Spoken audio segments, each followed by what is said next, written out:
歡迎大家翻嚟啊！咁我哋上呢個 webinar 咧就講到今期咧，我哋會介紹一下 ITO 嘅 foundation 啦，同埋佢相對應嘅考試。咁你要攞到 ITO 嘅唔同嘅 definition 啦，你要 go through 佢嘅 certification。咁喺 certification 嘅最基本層面咧，就係呢個 ITO foundation。咁當然係 version 5啦。咁而你點樣可以 get through 到攞到呢個咧？就係你呢一般嚟講係 formally 3日嘅 training 啦，亦都可以 condense 到2日。咁2日完咗之後，你就要 take 個 exam 啦。咁而所有嘅 training 咧都係應該 based on official training material，所以咧亦都包埋咧你會有啲 sample papers 啦，有兩個 sample papers。咁個 classroom 裏邊都應該會幫你 cover 做。咁亦都咧喺 online 有個 official 嘅 mock exam 俾你去 take 嘅。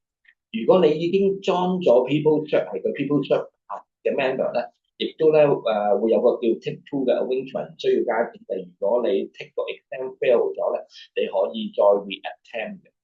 個 exam 本身就唔係太難嘅，咁就大概1個鐘頭嘅時間啦，你答40條問題，咁個 pass mark 就係65%，即係你40條裏邊咧，你答中26條咧，你就會 become certified 嘅 ITO Core Foundation 嘅一個 candidate。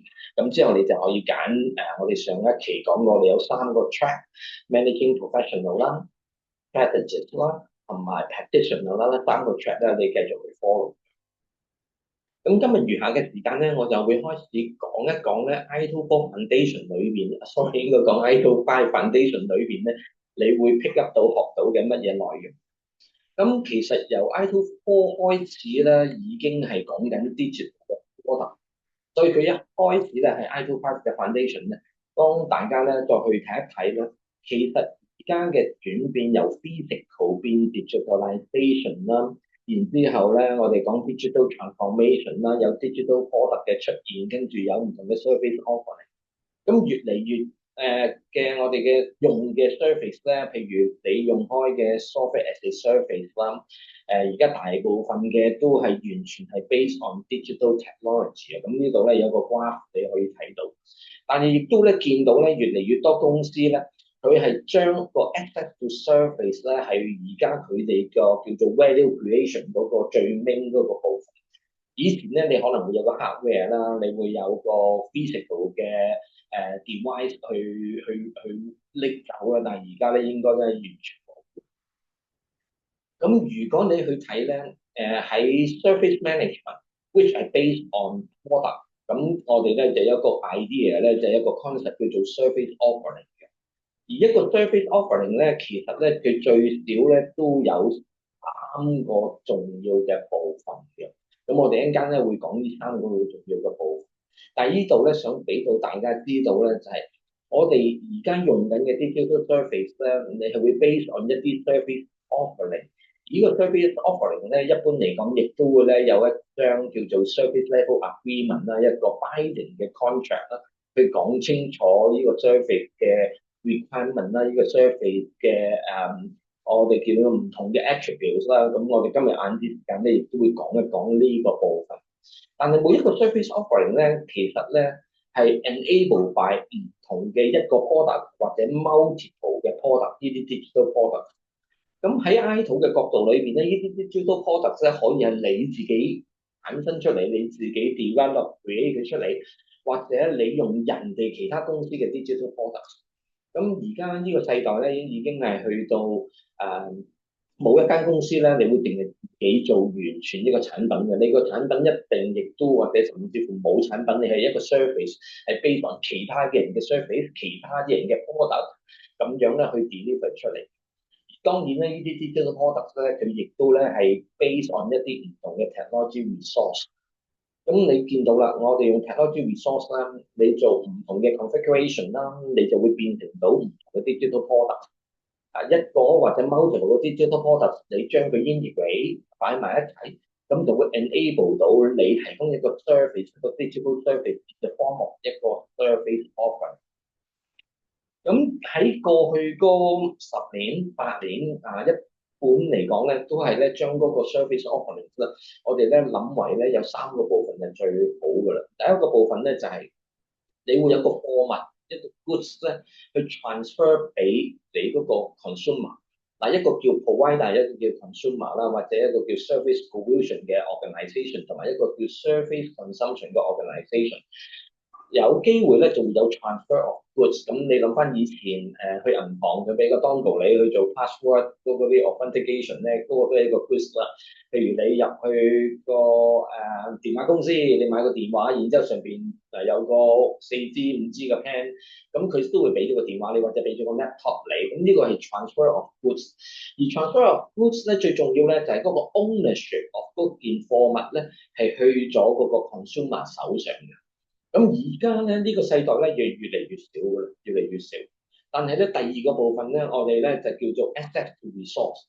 咩叫做 access to resource 咧？就係你有一個嗰件貨物嗰個手機嗰隻手指或者係某一個工具咁你之後咧你就會有個 ID 有個 password 好似一個 subscription 咁，你就可以 access to resource 啦。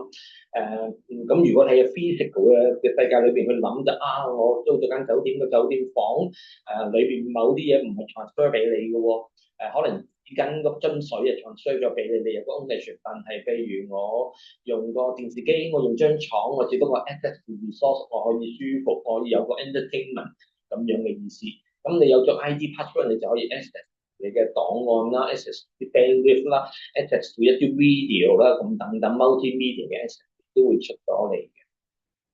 咁而個成個 service offering 除咗個 transfer of goods 啦，嗰個 goods 啦，個 access to resource 之外咧，第三個部分咧就叫做 service action。service action 咧較為容易諗咧，就係以前咧我買咗件貨咧有個 warranty 嘅，有啲售後服務嘅譬如我用嗰張 credit card。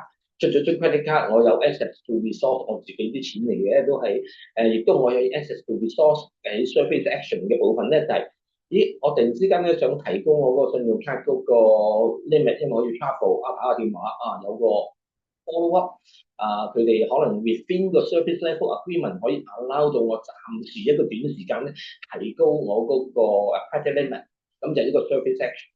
我用下嗰張 credit card 或者用下個 laptop 突然間死咗喎，我買咗個 Apple phone 之後爛咗個 screen 喎，原來我又買咗個 Apple Care 喎，有個 warranty 有個 maintenance 喎，我喺個 service action 咧就可以咧落一個 incident，我可以話我一個 trouble 我一個問題甚至乎可能係一個 request。我想咧臨時咧加大我 limit，呢個係一個 request。呢一類嘅 activities 咧，對個 provider 嚟講咧就要預先準備，因為個 service level agreement 已經 offer 咗俾人哋噶嘛，咁就叫做 service action 嘅。咁所以以後你諗咧，逢係任何嘅 service 咧，佢都係 based on 一個 service offering，最少有3個 component，就係個 transfer of goods、access to resource 同埋個 service action 嘅。咁呢個 service offering 嘅概念咧，其實由 version 4已經帶咗落嚟。咁其實 version 5咧同 version 4咧最重要唔同嘅分別，其中一部分咧就係咧之前咧大家都係好 focus 喺 service orientation 咧，就忽略咗個 product 嘅部分。而喺 version 5咧就重點咧就 call out 翻，其實個 product in itself 咧都好重要，尤其是你可能已經聽到喺我哋嘅社區裏邊啦，喺世界各地啦，都已經講緊我哋由 project 嘅 thinking 轉做 product 嘅 thinking 啦，由個 project 嘅 orientation 轉做 product orientation 啦，好多公司佢嘅 restructuring 我哋有時叫 reorganization， 或者有啲公司叫 resegmentation 都好啦。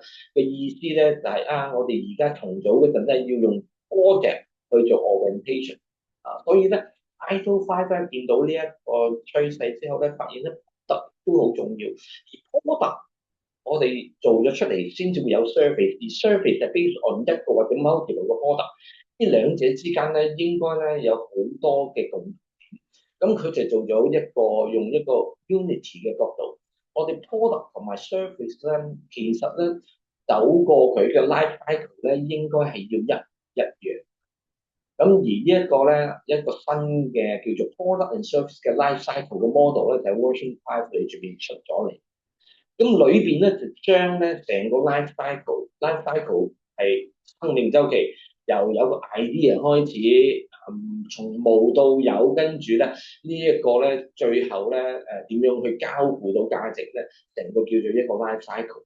而個 life cycle 咧，你會發現咧，佢分咗8個嘅階段。呢8個階段咧，我諗今日就未必講得到，但係之後就會安排一個 section 咧，專係去講咧呢個 product 同埋 service 嘅 life cycle。咁啊 high level 你 mention 下喎。咁佢一開始你有個 idea 啦，你要個 idea 喺邊度嚟？你 serve 邊啲 customer？咁呢個部分咧就叫做 discover。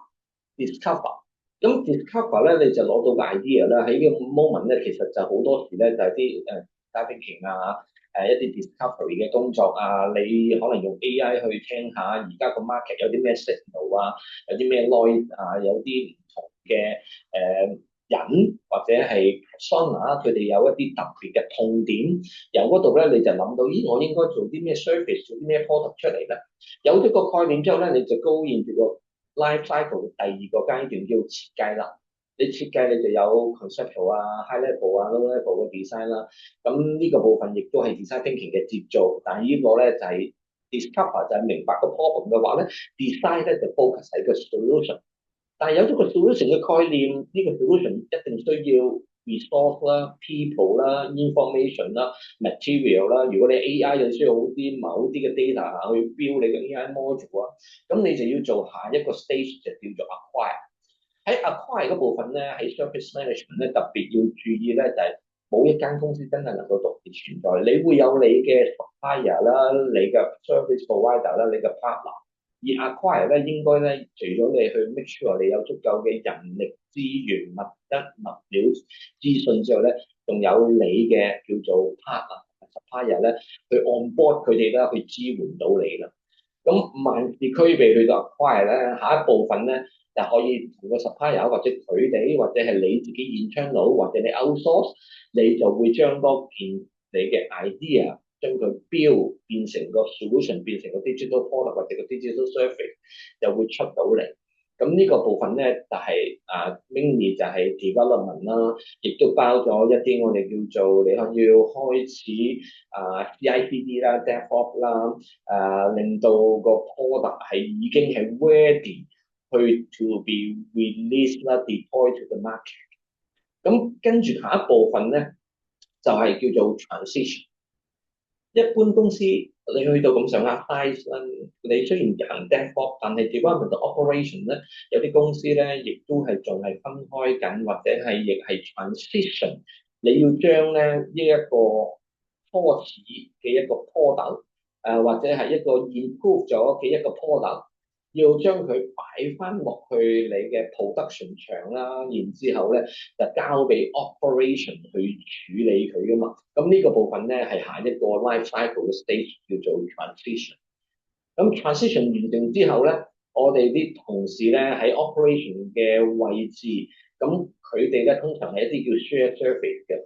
咁 operate 就係要 make sure 咧，我哋有足夠嘅 capacity 啦、availability 啦，一連串嘅 practice，令到咧我哋呢個 service 咧真係能夠咧係可以 meet 到我哋 customer 嘅 expectation。但係咧，雖然我哋之前講啊，呢啲 life cycle 嘅 stage 咧好 linear 啊，但係其實咧每個 stage 之間咧都應該有一啲 handshake，同埋咧好似我哋之前講 operation 嘅同事咧。佢哋嘅 wisdom 啊，佢哋嘅智慧 knowledge understanding 咧，其實應該係早期，譬如去到 discovery design 啊嗰部分咧，已經咧係 fit 咗入去，咁 make sure 咧，當我哋設計嗰陣咧，已經係 design for operations。咁但係嚟到呢個位置 operate 咧，個重點就係咧，要 make sure 咧，成個 environment，我哋嘅 infrastructure 啦，去 support 呢個 service 嘅人啦嘅事啦，我哋喺Save 裏，sorry 啊，我哋喺 I 草裏邊咧係好着重講咧有4個 dimension 嘅，就點樣去 operate 咧？就係我哋已經有足夠嘅 organisation and people 嘅部分啦，我哋有足夠嘅 information and technology 嘅部分啦，supplier 同 partner 亦都 ready 啦，咁跟住咧我哋嘅 valuation 同 process 咧亦都整齊晒先至能夠 operate。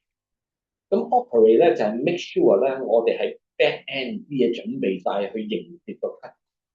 咁下一個 stage 咧叫 deliver 咧，呢度咧就 more focus 喺 front end，點樣去 on board 嗰個 customer 同埋 end user 嘅部分，同埋點樣去最好去 deliver 個 service，去 make sure 咧我哋有 service level management 啦，有 continuous 嘅 improvement 啦，同埋 continuous 嘅 innovation 喺呢一部分。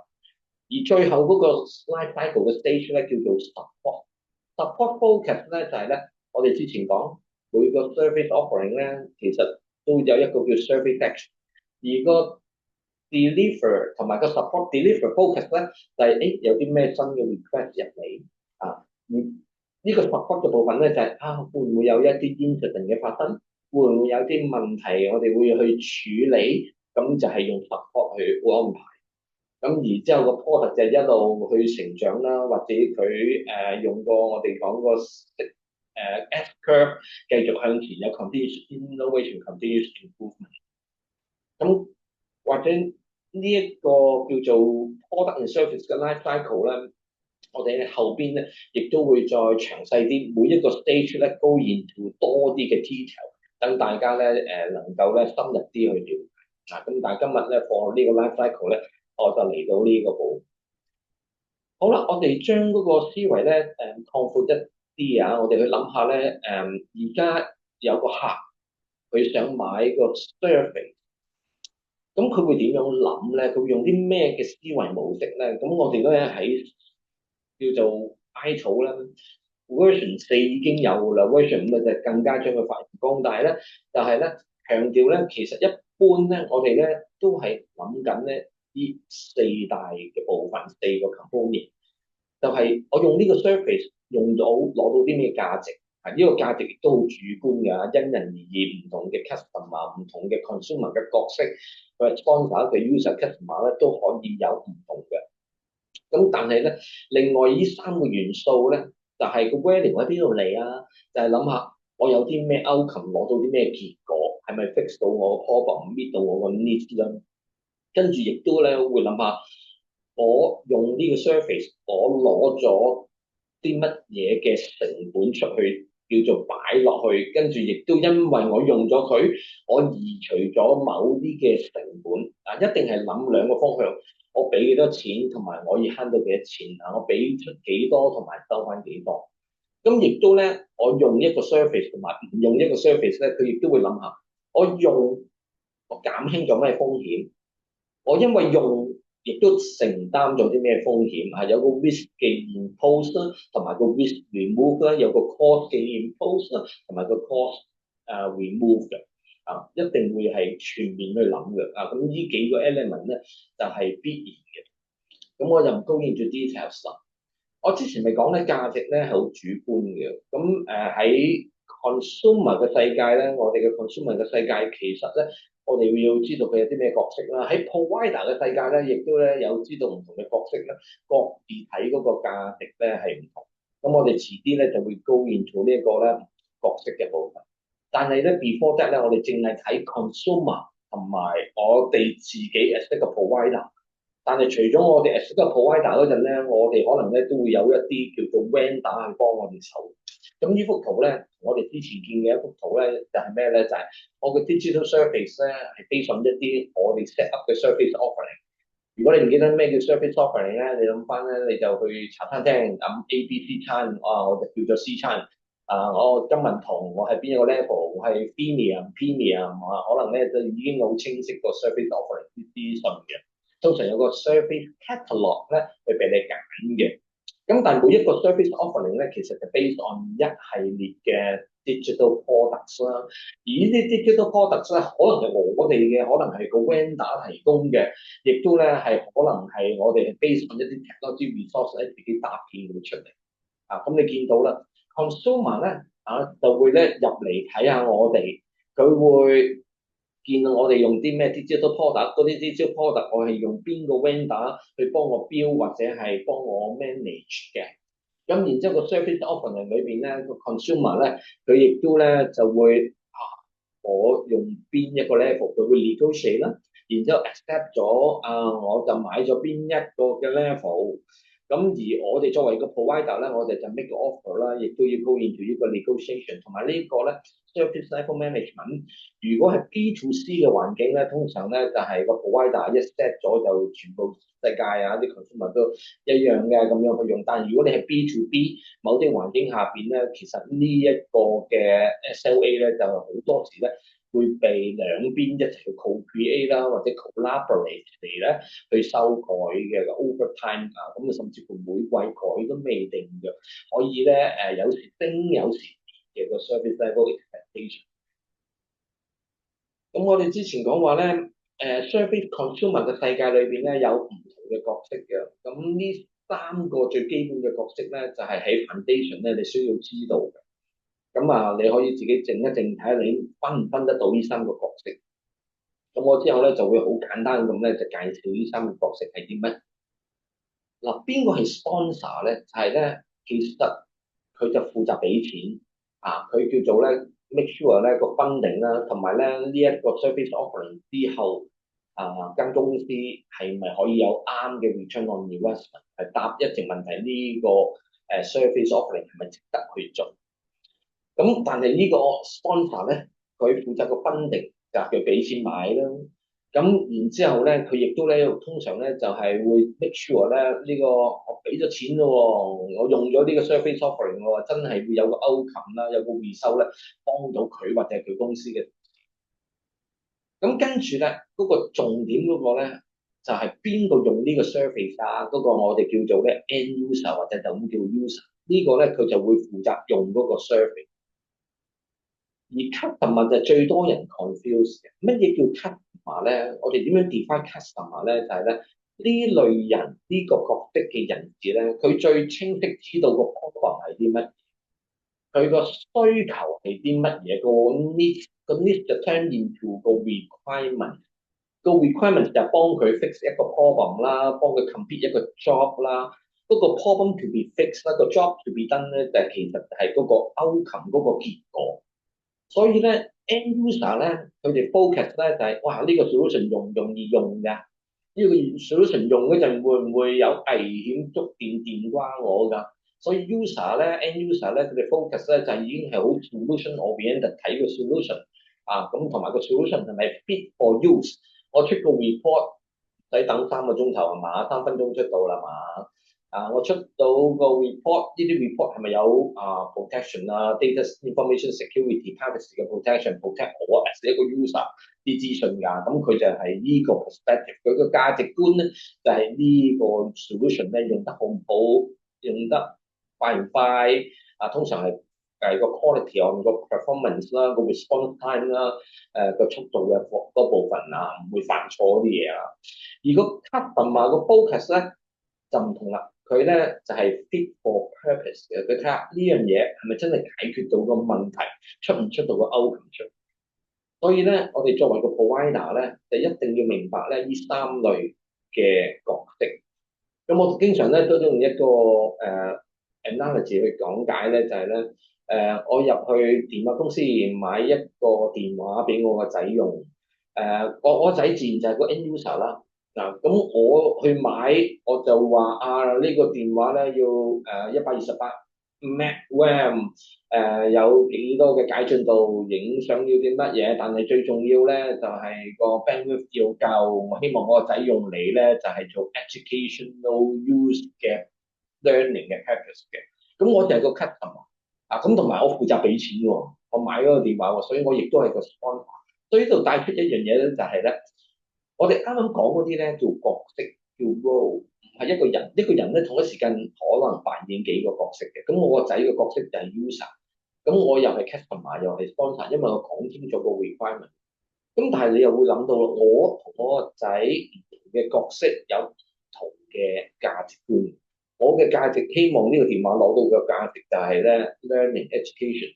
但係我個仔咧睇到嗰個價值咧，可能就我攞到呢個手機，用到呢個 solution，我睇到 YouTube 啦，我可以打到遊戲啦，用mobile games 啊，係嘛？咁佢個 value 嘅 system 嘅 point of view 咧，可能就係 entertainment 同我係可以唔同。所以我哋之前就講你要明白你有唔同類型嘅角色喺你個客戶群，你就要知道，亦都咧佢哋有同嘅 point of view，好似我哋之前講，有啲部分係 fit for purpose，有啲部分係 fit for use 咁解。咁我諗講到呢度咧，今日時間咧亦都差唔多，我或者就停咗喺呢度先啦，睇下大家有冇啲咩問題。如果冇問題咧，我下一期咧就由呢個部分咧繼續向前講啊。多謝大家時間，下次見咯噃。